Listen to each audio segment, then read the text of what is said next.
बच्चों, मैं गंगा पांडे। स्वागत है आपका मेरे YouTube चैनल में। आज के वीडियो में मैं लेकर आई हूँ क्लास 12th पॉलिटिकल साइंस के प्रैक्टिस मॉडल पेपर। जैसा कि आपको पता है कि इस बार कोरोना महामारी की वजह से बच्चों को पढ़ाई का बहुत ज़्यादा नुकसान हुआ है। इसी की वजह से मैं ये प्रैक्टिस मॉडल पेपर लेकर आई हूँ और ये जो पेपर मैंने तैयार किए हुए हैं, ये जो आपका सिलेबस 30% कम किया हुआ था उसी के बेस पे मैंने बना रखे हैं। इसमें मैंने केवल 10 क्वेश्चन लिए हैं ताकि आप हर क्वेश्चन को बहुत अच्छे से तैयार कर सकें, और हर क्वेश्चन को मैंने इस तरह से एक्सप्लेन किया हुआ है कि आपके उससे बाकी क्वेश्चन भी बन सकते हैं। तो पहला क्वेश्चन मैंने इसमें लिया हुआ है कि नाटो की स्थापना किस वर्ष हुई थी।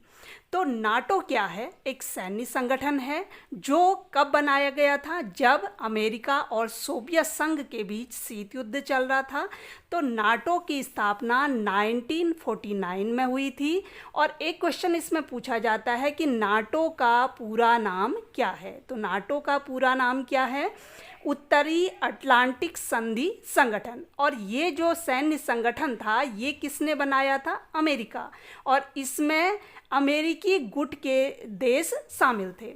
अगला क्वेश्चन है कि इनमें से किस देश ने खुले द्वार की नीति अपनाई। आपके पास ऑप्शन है चीन, यूरोपीय संघ, जापान और अमेरिका।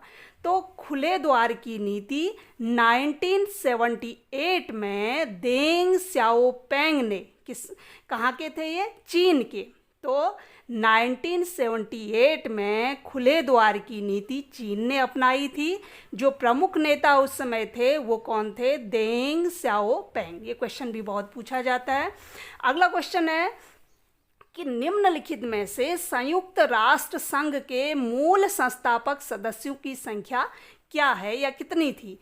तो इसकी सदस्य संख्या ऑप्शन दे रखे हैं 45, 48, 51 और 55। तो ये क्वेश्चन में बच्चे बहुत कंफ्यूज करते हैं क्योंकि इसमें हमेशा कहीं 51 ऑप्शन आता है, कहीं 50 ऑप्शन आता है। तो ये मैं आपको बता दूं कि संयुक्त राष्ट्र संघ का जो चार्टर था उसमें 50 देशों के हस्ताक्षर थे, लेकिन 15 अक्टूबर को पोलैंड ने भी इस पर हस्ताक्षर किए। इस तरह संयुक्त राष्ट्र संघ में 51 यानी 51 मूल संस्थापक सदस्य हैं। तो ये क्वेश्चन को मैंने बहुत अच्छे से समझा दिया है। अगला क्वेश्चन है कि चीन विश्व व्यापार संगठन में कब शामिल हुआ। तो चीन 2001 में विश्व व्यापार संगठन में शामिल हुआ। अगला क्वेश्चन है कि सीमांत गांधी के नाम से किसे जाना जाता है। तो सीमांत गांधी के नाम से खान अब्दुल गफ्फार खान को जाना जाता है, जो पश्चिमोत्तर सीमा प्रांत के निर्विवाद नेता थे। और ये एक ऐसे नेता थे जिन्होंने द्विराष्ट्र सिद्धांत का विरोध किया था, उसके खिलाफ थे, यानी ये पाकिस्तान का निर्माण नहीं चाहते थे। अगला क्वेश्चन है ऑपरेशन फ्लड किससे संबंधित है। तो ऑपरेशन फ्लड दुग्ध उत्पादन में वृद्धि से संबंधित है। तो दूध का उत्पादन बढ़ाने से क्या संबंधित है? Operation flood. और इसी में एक क्वेश्चन पूछा जाता है कि मिल्क मैन ऑफ इंडिया के नाम से किसे जाना जाता है। तो मिल्क मैन ऑफ इंडिया के नाम से वर्गीज कुरियन को जाना जाता है। अगला क्वेश्चन है कि भारत के प्रथम गृह मंत्री कौन थे। तो भारत के पहले गृह मंत्री सरदार वल्लभ भाई पटेल थे, और यही हमारे देश के पहले उप प्रधानमंत्री भी रहे। और भारत को एक सूत्र में बांधने का सबसे बड़ा श्रेय भी किसको जाता है? सरदार वल्लभ भाई पटेल को जाता है, क्योंकि उस समय हमारे देश के सामने बहुत सारी चुनौतियां थी और सरदार पटेल ने उनका मुकाबला किया था। अगला क्वेश्चन है कि निम्नलिखित में से किसने 1975 में जनता के संसद मार्च का नेतृत्व किया। हमारे पास ऑप्शन है चारू मजूमदार, जयप्रकाश नारायण, के कामराज